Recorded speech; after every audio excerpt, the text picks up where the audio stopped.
Point. तो इस video में हम करने वाले हैं BA fourth semester physical education and yoga की जो यूनिट फर्स्ट है उसके 50 क्वेश्चंस मैं ऑलरेडी अपलोड कर चुकी हूँ, और जो इस पेपर का मॉडल पेपर है जिसमें हमने 100 क्वेश्चंस किए थे वो भी अपलोडेड है। तो चैनल पे सारी वीडियोस आपको मिल जाएंगी, अदरवाइज टेलीग्राम चैनल ज्वाइन करके वहाँ से आप उन सारी वीडियोज़ का लिंक और सारी वीडियोज़ की जो PDF है वो डाउनलोड कर सकते हैं। ठीक है, इसके अलावा देखिए ये जो आपका पेपर है फिजिकल एजुकेशन एंड योगा, एक तो ये पेपर आपका सब्जेक्टिव नहीं होगा, ऑब्जेक्टिव होगा, 100 MCQs वहाँ पे होंगे।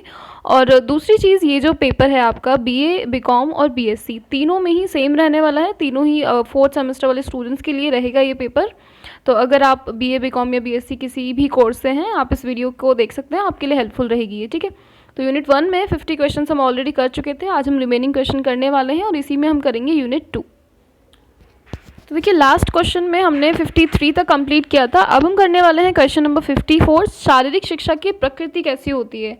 तो देखिए शारीरिक शिक्षा में हमने बात की थी कि शारीरिक, सामाजिक और मानसिक तीनों ही पहलुओं पे चर्चा की जाती है, तो राइट आंसर होगा यहाँ पे ये सभी। ठीक है, नेक्स्ट है क्वेश्चन नंबर 55, शारीरिक शिक्षा आवश्यक है।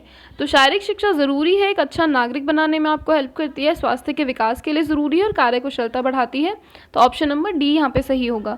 शारीरिक शिक्षा में कौन कौन से खेल आते हैं, तो देखिए तालबद्ध भी आते हैं, यौगिक क्रियाएं भी आती हैं, दलीय खेल भी आते हैं, तो राइट ऑप्शन होगा डी।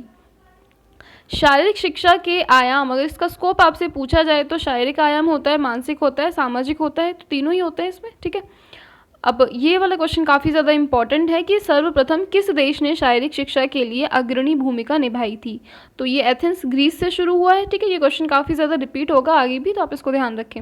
शारीरिक शिक्षा की विशेषताओं में क्या चीज़ नहीं आती है, तो एक नेगेटिव पॉइंट आपको यहाँ पे ढूंढना है। शारीरिक शिक्षा द्वारा सामाजिक बदलाव संभव होता है, इसका आधार व्यायाम और खेल होता है, दोनों ही कथन सही हैं। खेल नियमों को समझने में भी शारीरिक शिक्षा सहायक होती है, ये भी सही है। इसके अलावा वैज्ञानिक विधि के द्वारा जानवरों को प्रशिक्षित किया जाता है, ये आपका ऑप्शन नंबर सी राइट होगा यहाँ पे। ठीक है, शारीरिक शिक्षा का उद्भव किस देश से माना जाता है, तो जस्ट अभी लास्ट 58 क्वेश्चन किया हमने, उसमें था ये सेम है, तो आंसर होगा यहाँ पे ग्रीस। शारीरिक शिक्षा क्या है, तो देखिए शारीरिक शिक्षा शारीरिक विकास से संबंधित है, तो राइट ऑप्शन बी होगा।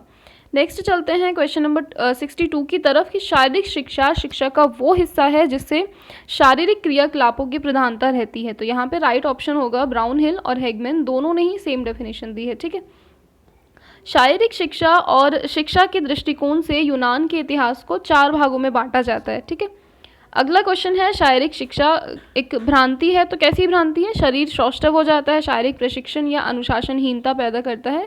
तो देखिए सारे नेगेटिव पॉइंट है, आंसर यहाँ पे होगा ये सभी। शारीरिक शिक्षा में सबसे इंपॉर्टेंट चीज़ क्या होती है, मैदान सबसे इंपॉर्टेंट होता है। ठीक है, नेक्स्ट है क्वेश्चन नंबर 66, कौन सा शारीरिक घटक है, तो शक्ति, सहन क्षमता, गति, तो तीनों ही चीज़ें इंपॉर्टेंट है शारीरिक घटक में, आंसर होगा ये सभी। शरीर के अंगों के विकास के लिए कौन सी शिक्षा महत्वपूर्ण है, तो शरीर के अंगों के विकास के लिए शारीरिक शिक्षा अनिवार्य है। नेक्स्ट है शारीरिक शिक्षा के क्षेत्र में क्या चीज़ें शामिल हैं, तो देखिए लोक सेवा कार्यक्रम, बहिरंग कार्यक्रम, अंतरंग कार्यक्रम, सारी ही चीज़ें इसमें इंपॉर्टेंट है। आधुनिक समय में व्यक्ति तथा समूह को ध्यान में रखकर शारीरिक शिक्षा कार्यक्रम में क्या चीज़ें शामिल की गई, तो एथलेटिक्स, लोक नृत्य, जल क्रियाएँ, तीनों ही चीज़ें इसमें शामिल की गई। भारतवर्ष में आज भगवत गीता की इतनी आवश्यकता नहीं है जितनी कि फुटबॉल की, काफ़ी इंपॉर्टेंट क्वेश्चन है, ये जो कथन है ये दिया था स्वामी विवेकानंद ने। ठीक है, अब चलते हैं नेक्स्ट क्वेश्चन की तरफ, क्वेश्चन नंबर 71, ये भी काफ़ी इंपॉर्टेंट है। स्वस्थ शरीर होने से ही मन की कार्यविधि सुगम और सुनिश्चित होती है, ये कथन है रूसो का।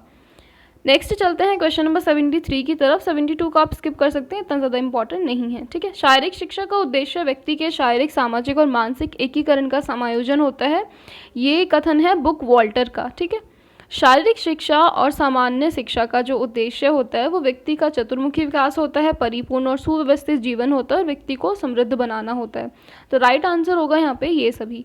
नेक्स्ट है क्वेश्चन नंबर 75, शारीरिक शिक्षा का सामाजिक उद्देश्य क्या है, तो अनुशासन, पारस्परिक सहयोग की भावना का विकास करना, चरित्र का निर्माण करना, सद्गुणों का विकास करना और मानसिक स्वास्थ्य और शारीरिक गुणों का विकास करना। ठीक है, राइट आंसर होगा ऑप्शन नंबर डी।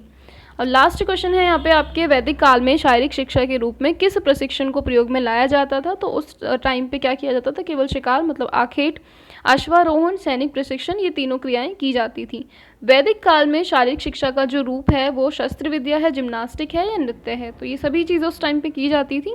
इसी के साथ में आपकी जो यूनिट फर्स्ट है वो कंप्लीट होती है। अब हम करेंगे यूनिट 2 नेक्स्ट वीडियो में।